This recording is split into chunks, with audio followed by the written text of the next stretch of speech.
Level up your LA Kings experience with the new Vivid Seats Elite Seats. All the on-ice Kings action with even more exclusive access. Enjoy great seats to the game along with premier dining inside the Lexus Club with all-you-can-eat food and non-alcoholic beverages. Plus, get a free Team LA Kings item and parking with your purchase. Score your Vivid Seats Elite Seats tickets today and earn rewards on each purchase from the only ticket company that rewards you for buying. Experience it live with Vivid Seats, the official partner of the LA Kings. You're listening to an LA Kings podcast. For more episodes of this and every other Kings program, visit lakings.com/podcast. You're listening to All the Kings Men, the official podcast of the LA Kings. Now, here's your host, Jesse Cohen. Joining me now, Anthem singer for your Los Angeles Kings, Hannah Davey. How are you doing today, Hannah? Oh, living the dream every day, Jesse, you know. So you and I are both getting over head cold, so apologies to anybody listening to this who hates the sound of stuffy voices. Yeah, we sound great. Before we jump into the conversation, I want to ask you something. You know, I've said time and time again, there are things that I care very deeply about, and then there are things that I do have an opinion about, but I do not care about that opinion. It just happens to be my opinion. This question that I'm about to ask you, I don't have an opinion, and I also do not care. And I find it totally fascinating that other people care a great deal, and yet despite the fact that they seem to care a great deal, they seem to have missed the fact that the stakes of this debate have changed. So the question I have for you is, do you care if it's Los Angeles Kings or LA Kings? Oh, like in Eddie. Okay, I noticed this. Yeah, lots of people do, but somehow like, they missed weird. the fact that it changed like 8 years ago. Like I was getting people coming up to me last year going like, when did it become the LA Kings? And I was like, a long time ago. I don't know why you're so upset, but you missed it somehow. Okay, so here's now, maybe I missed something because I always heard LA Kings. Right. Because that's when I'm sitting in the arena and I hear PA announcer Trevor Rabone saying, LA Kings! For many years, it was LA Kings. Yeah, and then when I heard Los Angeles, I was like, that's not how you say it. There was an internal push. I don't think we ever publicized it or anything, but there was definitely an internal memo that went around that said, hey, everybody, it's LA Kings. And all of the copy that I wrote was LA Kings. Trevor Rabone, and before him, Dave Joseph, said LA Kings. I don't remember when that started. I want to say it was around 2012-ish. Yes. But prior to that, it had been Los Angeles Kings. Mm-hmm. And people noticed. But again, they noticed in delayed chunks. And so there'd be people, people coming up saying, I don't get, very passionately. And I'd say, well, if you're so passionate about it, how did it take you 10 years to realize that it's changed? And like I say, I have begun trying to train myself to say Los Angeles Kings because I know there are people who like it and it doesn't make any difference to me. So why not? I do find the entire thing fascinating because I don't think it matters at all. I don't think it matters either. And I don't mean any disrespect to people who think it does matter. If you think it matters, I get it. I'm trying to change the way I say it because if it matters to you, it matters to you. It just doesn't matter to me. Yeah, I think I'm kind of with you. Yeah, all right, there we go. I mean, I just think, all right, now I have a theory. Yeah. Maybe we're going back to Los Angeles that has so many syllables. Because on the new design, I don't know, when you look at those jerseys, chef's kiss, but Los Angeles is very prominent on there as far as the stitching in the fabric. So maybe we're going back to Los Angeles. I don't know this for a fact, but I believe, with probably no evidence, that the reason it changed to LA Kings is because the crest on the front of the jersey said LA. Went from the black and purple jerseys with the crown and the shield on it said Los Angeles down at the bottom. Then they changed to the jerseys that they've worn for the last 12, 13 years that said LA on the crest. So it became LA Kings. And now we've gotten rid of those and we've brought back a crest that says Los Angeles on it. And now suddenly, I don't know if that's the reason, but it's certainly a coincidence. Or it's yeah. I'm here for this theory. I'm here for this conspiracy theory. Like I said, I don't know if it's true or not. I probably should, but I don't. So anthem singer for your Los Angeles Kings. Los Angeles Kings. You last summer you traveled to Australia. I did. This summer you traveled to Quebec City. I did. Voluntarily, I might add. Yes. So good for you. Quebec City a lot closer geographically than Australia, but I suspect a lot further culturally than Australia. Yes. This was actually a big step for me personally. I do a lot of traveling anyway. And I really like to do no. Oh, okay. Oh. I can sing it, and I tried doing Babel, and then I forgot because Sure. I'm really not good at. I'm not good at this, but I like to travel a lot, and I do a lot of solo travel. But I usually go to places where it is primarily English speaking, and this was the first time I've gone to a country on my own where I did not have a guide. I did not know the language. I have been to other foreign countries where I did not know the language, but someone in my friend group spoke that language. So this was a big step. It was easier on the body travel wise, so I didn't have to sit in an airplane for so many hours. And also, I'm a teacher. My principal was much happier that I was only gone for 3 days instead of, 2 weeks. Yeah, how do you go about explaining that to your coworkers that like, sorry, education's got to wait because I need to go traipse all over the globe to sing national anthems in various far-flung destinations? I have a sign that a Colorado Avalanche fan gave me after a game a couple years ago. These two little kids made a sign that says, school is important, but hockey is importanter. I like it. And, it was spelled so good. That sits in my classroom. Nice. So I think they kind of see that I am very committed to my children at school. They know how important, this part of my life is to me. And I work really, really hard at my job. Like, not going to toot my own horn, but I'm a pretty darn good teacher, I think. And,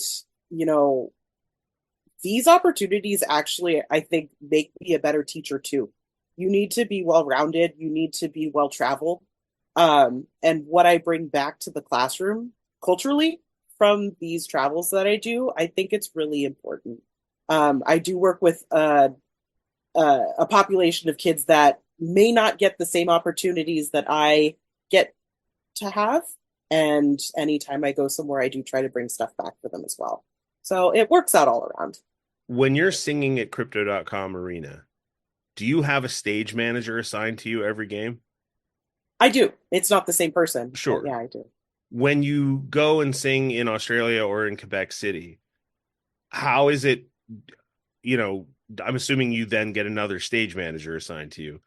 How is the staff in a building like Quebec City, which does QMJHL games, but does not do NHL games? It was very different for me. Mostly because first off, it was odd because I don't think even the rest of the staff knew I was coming. Mm-hmm. So, and then I don't speak French and they do not speak English. So I'm trying problematic. It was a little problematic. Yeah. Additionally, the Quebec Remparts, the QMJHL team there, have their own anthem singer. And she actually arrived in the building literally 2 minutes before me. So I went up to security and was trying to explain that I was also the anthem singer. Right. So it got a little hairy, but I made my way in. But it's the same routine, really. And what's really neat is it doesn't matter where I'm at, what arena I'm at, because it's hockey people and they're all really awesome and just really good at their jobs and just really kind people. So they were willing to help me out in all of the translation and to get me where I needed to go. I feel like I should clarify because some people may not know what the heck a stage manager is. I didn't know until Oh, very yeah. recently.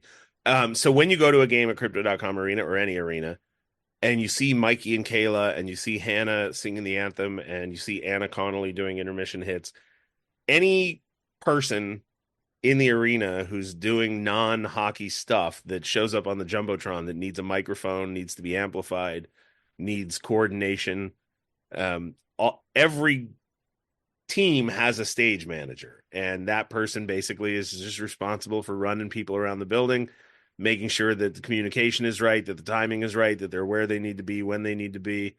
Did I leave anything out? Make sure I don't do anything crazy. Yeah, there you go. Yeah, sure. Tackle anybody that steps out of line.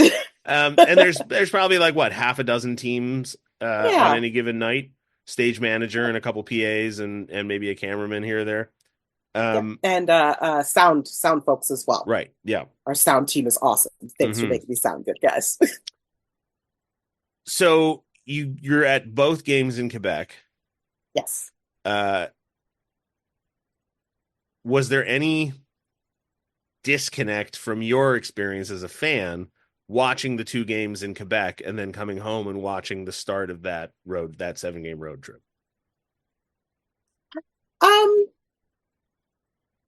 I actually didn't feel any disconnect. I think because I was there, I felt a little closer.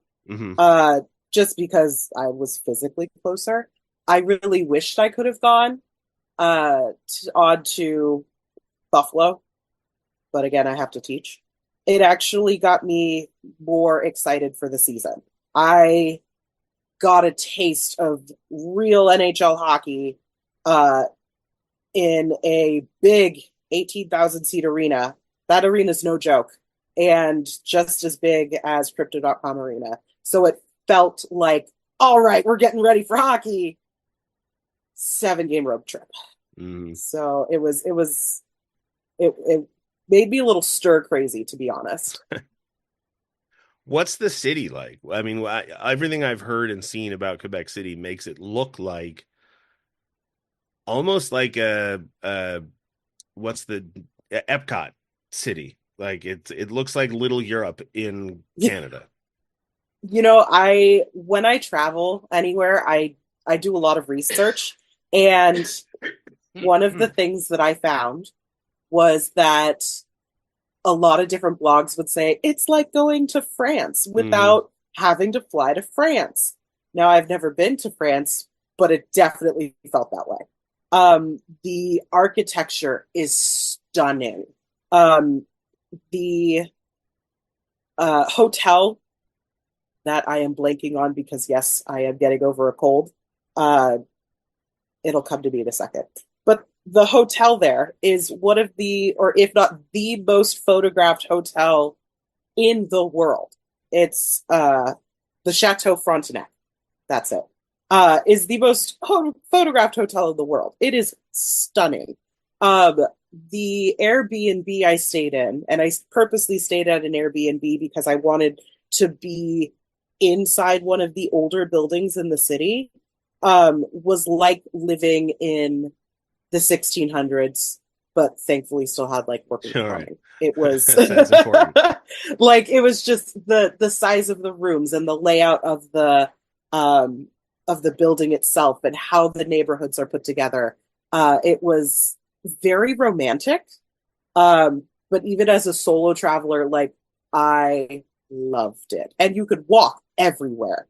I was getting like 20,000 steps a day. I was very proud of myself. And lots of hills. So my calves got to work out.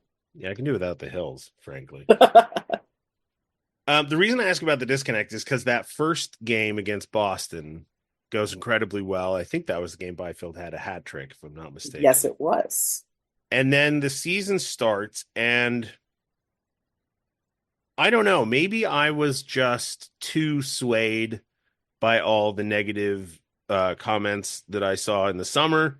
Maybe I was just bracing myself against the sort of early optimism that Nick and Jim and I fell prey to last November. But I was one of those people that was like, yeah, okay, they have a winning record, but this is not great. That's not great. Like, I don't know, you got to prove it to me still. And then people would say, well, it's early, they're winning games. And I'd be like, yeah, I don't know. But now we're recording this on the evening of November 6th. They won on the 4th. They won on the 5th.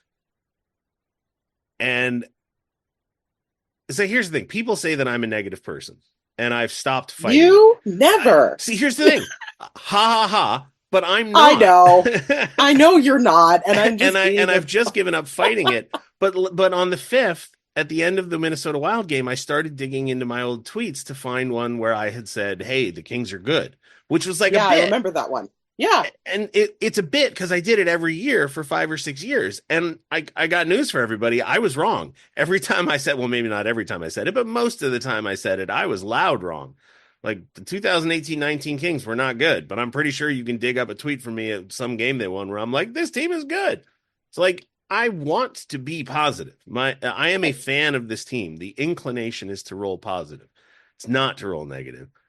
So I'm watching them beat Nashville, and I'm like, all right, that's a great game, solid road game.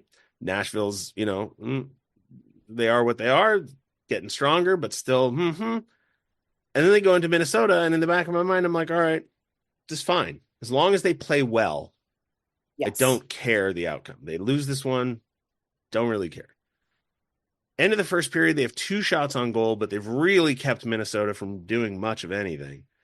And I was like, okay, 40 more minutes of this, even if they lose it 1-0, 2-1, whatever. Solid road effort.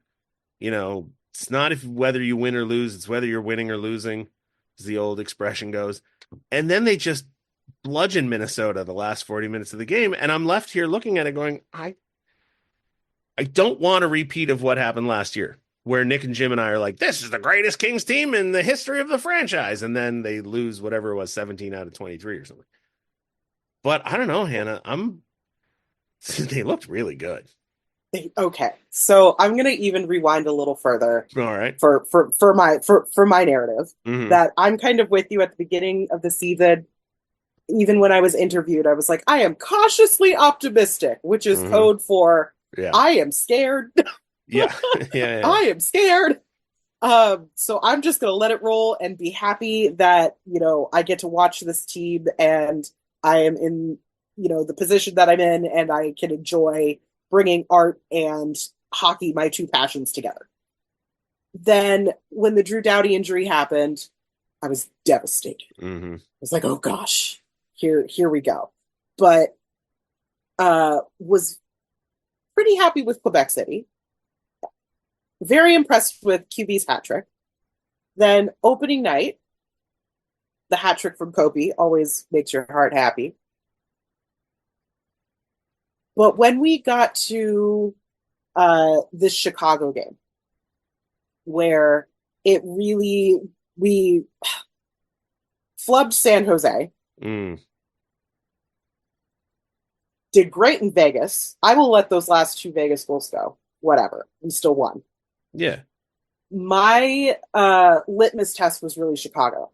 And I needed that win in Chicago to really prove that, we got this. We can show up for the great teams. We can show up for the not so great teams. Now, we went to a shootout, and I'm going to fully admit to you now that I'm with you with the shootouts and the overtime. I'm done. I'm done. But what my takeaway was that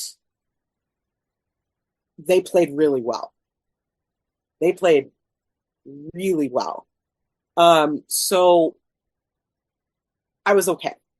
Then this road trip happened, and I'm with you. Like, this team's pretty good. And the fact that Kaprizov got hit in the mouth, poor guy, with the puck, and was out for that 20 minutes, I was even still on the edge there. Like, yes, we got a 20-minute grace period of like where he was not in the game. But the fact that we kept loading on the goals that third period when he came back really proved a lot to me. We could do this. I can't believe he didn't score when he came back. When he left, right? I was like, he's coming back. he's mad. You know he's going to come back and score. He's got 17 points in 17 games against the Kings, I think it was. Like, it's Yes. just such a perfect hockey story. Guy's mouth, gets wrecked, and then he comes back, and it's fine, whatever, and he scores a goal. Right. I don't generally love revealing this kind of thing, but after the San Jose loss on the 29th, somebody texted me. I don't even remember what the question was. I think it might have been about what the lineup would be on the 30th. And my reply was, it doesn't matter. The season's over. Oh. and the person was, I'm not going to tell you who I was texting with, but you'd know who it was if I said it. Oh, and they were like, what are you talking about? It's like I was 1, 2, 3, 4, 5, 6, 7, 8, 9, 10 games in or something. And I was like, yeah, I've had it. Like, this is, they lost to Toronto, they lost to Vegas, and they beat up on a bunch of bad teams, and they were way too close than they should have been. I'm not impressed. I don't know what this team is. There's no Drew Doughty. And then they lose to the San Jose. I was like, that's it. It's done. Yep. Since then, 7 of 8 points. And wins against Vegas, Minnesota, and Nashville. So listen, I was wrong in 2014 when I said the season was over when Jeff Carter got injured. I'm sure I must have said it multiple times during 2011-12. I quit podcasting in the middle of 2011 and 12 when they fired Terry Murray because I couldn't take it anymore. I was like, this dumb team, this is awful. And then, so listen, maybe it's a good omen that I was like, yeah, this is enough of this. But I swear I'm not a negative person. But now we have Vancouver coming up. It'll be today for people who are listening to this the morning of the 7th. And I have flipped in the course of 3 or 4 games. I no longer understand why. I understand the arguments that the people who refuse to be happy about this team are making. I just don't understand why you're making them right now. Like, the team's 8-3-3. They're a ton of fun. I think they're in first place. Yes, we are. Wait, like, maybe it won't last all season. Maybe history will prove you right. I don't know. But in the meantime, what's the point of being a fan of a team if you're not going to enjoy it when they're in first place? That's crazy. Right. They're 19 points. They're first in the Pacific Division. No, they're good. They were a lot of fun to watch over the last 2 games. I absolutely agree with you. I think we're just I don't know, maybe it's just PTSD from Edmonton. That's always going to have like a little bit of a mist over our eyes that like we can't believe this. And go right ahead. Well, I was gonna say, and to be clear, last year I did host a podcast with Nick and Jim at the 20 game mark. And Nick literally said, like, this might be the first 50 win team in franchise history. And we were all, I remember oh my God, this is the most incredible thing ever. So like, I definitely don't want to do that again. And this is not about trying to be correct or look intelligent or whatever. This is emotional damage insurance. This is just me not wanting to get my hopes up and then having to be like, ugh, this again. But last season, I'm going to try and pull it up while I should have anticipated this conversation. Last season, after 14 games, I'm sure the Kings record was not too far off of what it is right now. Probably not. Like we did very well at the beginning. Well, they opened up 11 on the road, I think, right? Yes. And obviously it hasn't been that perfect this year, but it's 8-3-3. What I appreciate is the turnaround from losses. If I recall correctly, we haven't lost twice in a row, correct? But I don't think so. And that's what I think is very important. When you hit adversity, you're going to fix it. And they have. I was really expecting to lose the Minnesota game simply because it was a back-to-back with travel. But yeah, I'm happy. So after happy. After 13 games last year, the Kings were 8-2-3. And after 14 games last year, the Kings were 8-3-3. The exact same record. Wow.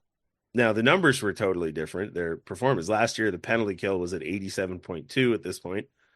The goals for, they were scoring 4 goals a game and they were allowing less than 3. So the performance isn't exactly the same, but the record is exactly the same. So like I said, I'm trying to hedge my bets because my inclination is to pull positive. And the impulse to correct that is not to try and be the smartest guy in the room or make, some sort of nuanced argument. It's just because when I get real excited about the team and it doesn't perform well, I sink into a depression and it's no fun for anyone. Jesse, happiness is measured by expectations. That's what I'm saying. That's basically what I'm getting at. So, have no expectations and you'll just be pleasantly surprised. The secret behind that phrase is not that it's some sort of, wise aphorism or whatever. It's just me doing, like I said, emotional insurance on myself. Because I am way too unbalanced and emotionally invested in the day-to-day performance of this team. Having said that, Quentin Byfield, Alex Laferriere, and Warren Foegele, I thought looked fantastic against Minnesota. It's funny, every now and then there are these little stories that bubble up, and it bubbles up across multiple people's radar. So Jim will notice it, Zach will notice it, I'll notice it, Hoover, the producer of the telecast, will notice it, Carlin will notice it, and then we sit there and we have these little slap fights of who noticed it first, like who gets to claim, oh, did you know that Mikey Anderson is playing really well? It's like, yes. So-and-so is the first one to mention it out loud or put it in an article or something. But it's pretty hard to ignore. And so, like, I'm just claiming this one. Quentin Byfield not been on the ice for a shorthand for a power play goal against. Oh. So we got that going for us, which is nice. Sweet. Love that. He hasn't played a ton of minutes on the penalty kill, but he and Foegele, let me just verify that that's actually correct before I throw that out there in the universe. I was looking at it earlier. Stats. I was looking at it earlier today. I'm reasonably certain that is correct. And he's not playing on the penalty kill. He's just not leading the team on the penalty kill. But all right, pulling it up. LA Kings penalty kill, goals against. Yeah, Quentin Byfield and Warren Foegele have both played over 27 minutes on the penalty kill. No goals allowed while those two guys are on the ice. Ooh. So there you go. Okay. And they are 6th and 7th in time on ice on the penalty kill. So pretty good. Jordan Spence also no goals against while he's on the ice on the penalty kill. Spence has only played 15 minutes. Like I said, it's a small sample size because nobody's played more than 60 minutes on the penalty kill yet. Gavrikov's got 59 minutes, 58 seconds. Anderson's got 46, 58. Edmondson's got 38, 42, and so on down. So it's like it drops off real fast off the top. But Quentin Byfield contributing to wins in multiple different ways. Last night? Yeah. Last night picks up, again, we're recording this on the 6th. You're hearing it on the 7th, so it's 2 nights ago. Picks up a goal and assist. Real solid game. And I was saying it jokingly at the start of the season that Alex Laferriere would win the Hart Trophy. I don't know. Whoa. I mean, he's not going to. Yeah. But he's been real good. I've been so impressed with him. And, this is his second year. Mm-hmm. And there's always that, or at least mentioned, that sophomore slump. Mm-hmm. This is quite the boost. Yeah. I am so impressed. He got 12 goals last year, if I recall correctly. That sounds right. I don't have the stats page in front of me, but 12 goals, and he's already at 8, I believe. 8? Mm-hmm. Whoa. Yeah. And I just, seeing him so much more comfortable has been really cool. Not just on the ice, but it seems like in what we see off the ice as well. He just is fitting in. This is working perfectly. Please keep scoring goals. You're the best. And I say this with apologies to the analytics team who always turn their nose up as high as they possibly can when plus minus gets brought up. But minus 14 last year, plus 9 this year. Wow. Plenty of time for that plus 9 to change, but it could just as easily go up as it could go down. Because we're being positive here. Well, listen, if that line's going to keep playing the way they're playing, I see no reason why I wouldn't keep going up. I mean, yep, I agree. Especially if we're going to get Fiala chipping it. It's just, again, maybe it's because I spent the first part of the week sick, and so I'm just like real happy that the days end with good Kings wins. But yes, I'm with you there. Yeah. It's interesting because, excuse me. It's interesting because after that hat trick during Quebec in the preseason, I was like, yes, this is it.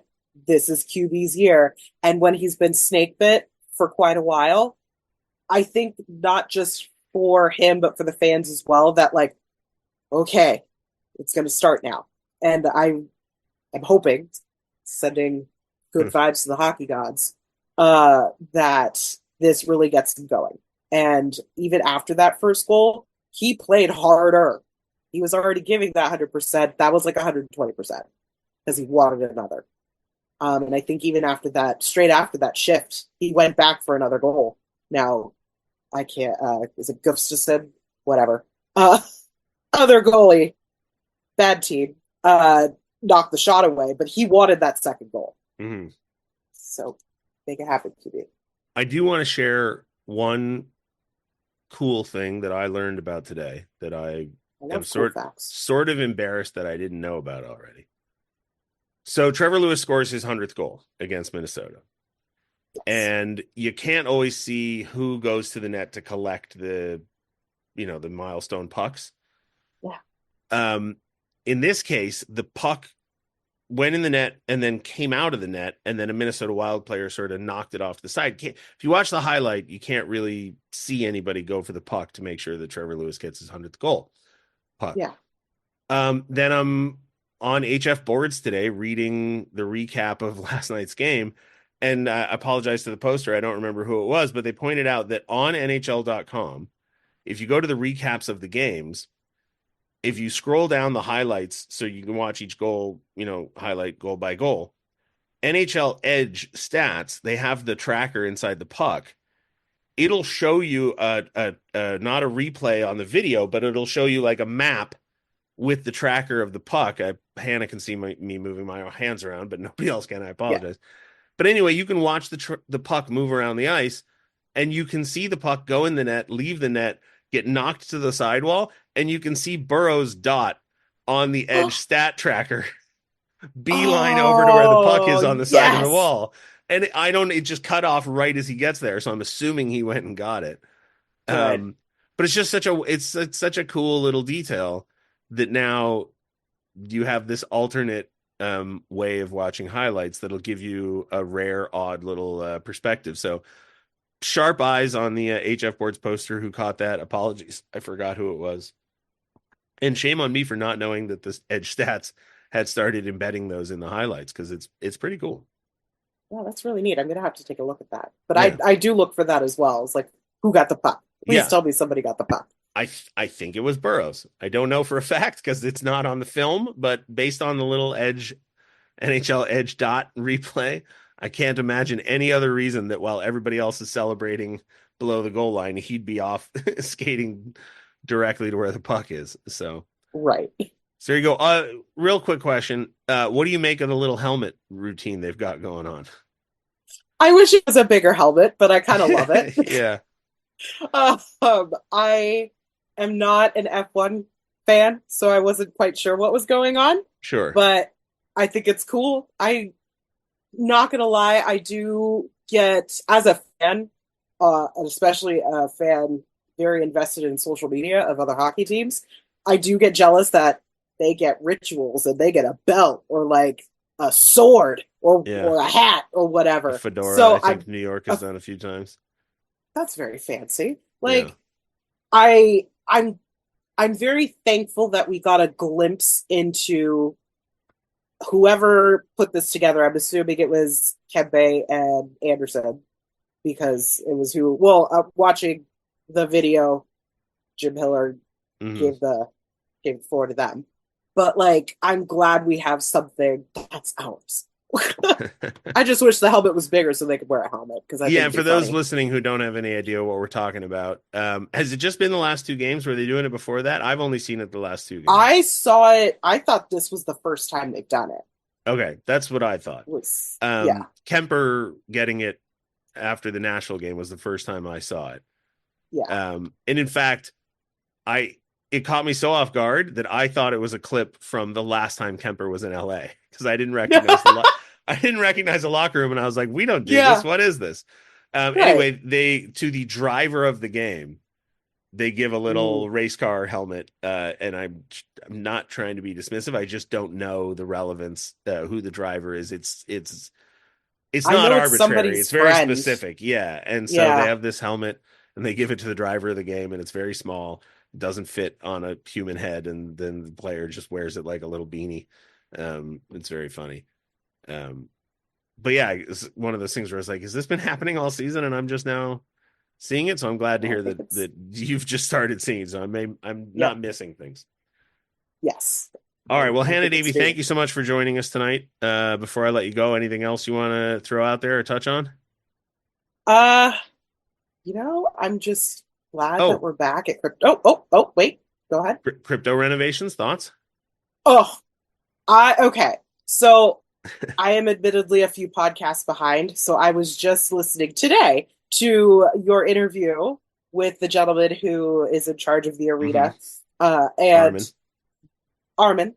There are so many things that I didn't even know about that I feel like I need to start like making a list, like how you were furiously writing everything down. Like I need to listen again and write everything down and make sure I try it and look at everything. City View Terrace, awesome. The UC Terrace, great. I had no idea about the Doritos place. Yeah. Yeah, Doritos After Dark. Yeah. Gonna have to step in there. I didn't realize there was so much that was new. And I too found the floor and the epoxy interesting. So thank you for weird details like that. It's funny. We've had a couple of those episodes already this season, and I'm just going to pat myself on the back real hard here. So I apologize in advance. Where I post the episode, and in the back of my mind, I'm like, that was a great episode. I just don't know if anybody's going to care. Like, because you're tuning in to hear you're tuning in presumably to hear me talk about the team or to hear other people talk about the team. And then I'm doing 45 minutes on the company that sponsors the jerseys or, the renovations on the third floor. I think they've been really great conversations. I think they've been really interesting. I'm really proud of them. But I'm just like, yeah, why is anybody? I would not be surprised if people were upset at them. The only thing I was a little disappointed about was that Armin would not give us an exact amount of toilets. Yeah, well, I wanted an exact amount of toilets. I also want the person I really want to talk to, and I sort of alluded to it on that episode, is the toilet salesman. Yes, because I'm sure it's not one person. I'm sure it's like a corporate account or something. But I would love to just see the other perspective of that when you get the phone call that says, hey, crypto.com arena is throwing out every piece of gear from their bathrooms and they're ordering everything new. Like, that's got to be your quarter, right? Like, if not your whole year. That's tremendous. All right, Hannah, but I do think it is I was going to say, I do think it is interesting that yes, we are here to focus on a hockey team, but to pull back the lens a bit just to see everything around it and how everything works. As a fan of the podcast, we do get a lot from that. Thanks. So thank you for doing stuff like My this. pleasure. Appreciate the attaboy. All right, Hannah Davey, thank you so much. Are you singing tomorrow night, or on the 7th, I should say, tonight? I will be tomorrow. I will be singing the U.S. anthem. Okay. We will have a guest singing the Canadian anthem. Oh, you do such a good job on the Canadian anthem. I know. But there are other. We got to let other people play in the sandbox. I know. It's just the Canadian anthem is just objectively such a nicer song Right. than the American national anthem. But oh well. All right. Well, break a leg tomorrow. We'll see you at crypto.com Thank you, arena. sir. Thank you for joining me tonight, and we'll talk to you soon.